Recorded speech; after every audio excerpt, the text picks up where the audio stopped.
Hello friends, welcome back to Pink's Kitchen Tamil.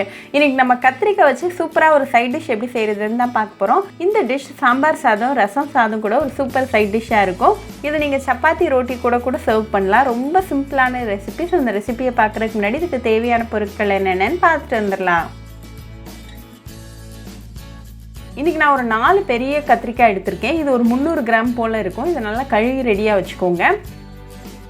இப்போ இந்த கத்திரிக்காயில இந்த மாதிரி ரேண்டமா கட்ஸ் போட்டுக்கோங்க. இது எதுக்குன்னா அப்பனாதான் நம்ம ஸ்டீம்ல வேக வைக்கும்போது இது ஈஸியா ஈவனா குக் ஆகும்.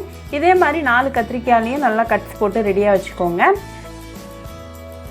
இந்த கத்திரிக்காய் எல்லாத்தையும் ஸ்டீமிங் பிளேட்ல வச்சுட்டு ஒரு 10 நிமிஷம் போல நல்லா ஹை ஃப்ளேம்ல ஸ்டீம் பண்ணிக்கோங்க.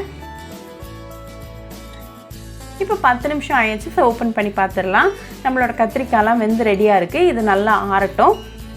கத்திரிக்காய் ஆறிட்டு இருக்க டைமில் நம்ம ஒரு மசாலா ரெடி பண்ணிடலாம். ஒரு மிக்சர் ஜாரில் ஒரு பச்சை மிளகாய், ஒரு சின்ன துண்டு இஞ்சி, அப்புறமா 1/2 டீஸ்பூன் ஜீரகம் சேர்த்துக்கோங்க.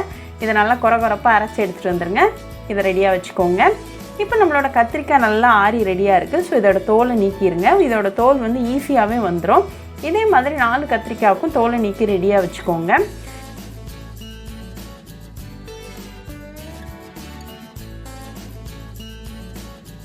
இப்போ ஒவ்வொரு கத்திரிக்காயும் 4ஆ வெட்டிட்டு உள்ளே இருக்கக்கூடிய சீட்ஸை வந்து ரிமூவ் பண்ணிடுங்க. இந்த சீட்ஸை நீங்கள் டிஸ்கார்ட் பண்ணிடலாம். நமக்கு இந்த ரெசிபிக்கு அது தேவை கிடையாது. இந்த ஃப்ளெஷ்ஷாக இருக்கக்கூடிய பகுதியை குட்டி குட்டியாக கட் பண்ணி ரெடியாக வச்சுக்கோங்க. இப்போ 4 கத்திரிக்காயோட சீட்ஸையும் ரிமூவ் பண்ணி கட் பண்ணி ரெடியாக வச்சுருக்கேன். இப்போ நம்ம போய் இந்த டிஷ் எப்படி செய்கிறதுன்னு பார்த்துடலாம்.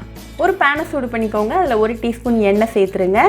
எண்ணெய் நல்லா காஞ்சதும் 1/4 டீஸ்பூன் ஜீரகம், 1/4 டீஸ்பூன் உளுத்தம்பருப்பு, 1/4 டீஸ்பூன் கடலைப்பருப்பு, 2 காஞ்ச மிளகாய், அப்புறமா கொஞ்சமாக கருவேப்பிலை இலைகள் சேர்த்துக்கோங்க. இதை லைட்டாக மிக்ஸ் பண்ணி விட்டுருங்க. இப்போ இது கூட நம்ம அரைச்சி வச்சுருக்கிற அந்த மசாலா, அப்புறமா 1/2 டீஸ்பூன் உப்பு சேர்த்துக்கோங்க. அதையும் நல்லா மிக்ஸ் பண்ணுங்கள். இந்த மசாலாவோட பச்சை வாசனை போகிற வரைக்கும் நல்லா கலந்து விட்டுருங்க.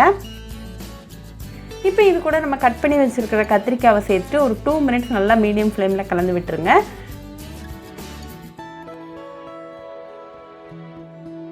2 மினிட்ஸ் கழித்து நம்ம ஃப்ளேமை ஆஃப் பண்ணிவிட்டு இதை நல்லா ஆற விட்டுருங்க.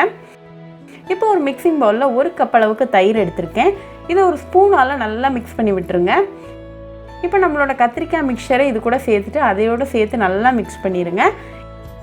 இப்போ நமக்கு சுவையான கத்திரிக்காய் சைட் டிஷ் சூப்பராக ரெடி ஆயாச்சு. இதை நீங்கள் சாதம் இல்லாட்டி சப்பாத்தி கூட சர்வ் பண்ணி உங்கள் ஃபேமிலி அண்ட் ஃப்ரெண்ட்ஸ் கூட என்ஜாய் பண்ணுங்கள். ரொம்பவே ஈஸி, ஹெல்தி அண்ட் டெலிஷியஸான சைட் டிஷ் ரெசிபி. ஸோ கண்டிப்பாக இந்த கத்திரிக்காய் சைட் டிஷ் ரெசிபி உங்கள் வீட்டில் ட்ரை பண்ணி பாருங்கள். ட்ரை பண்ணிவிட்டு எப்படி இருந்துச்சுன்னு எனக்கு கமெண்ட்ஸில் சொல்லுங்கள். இன்னொரு சூப்பரான ரெசிபியோட உங்களை பார்க்குற வரைக்கும் பாய் ஃப்ரெண்ட்ஸ்.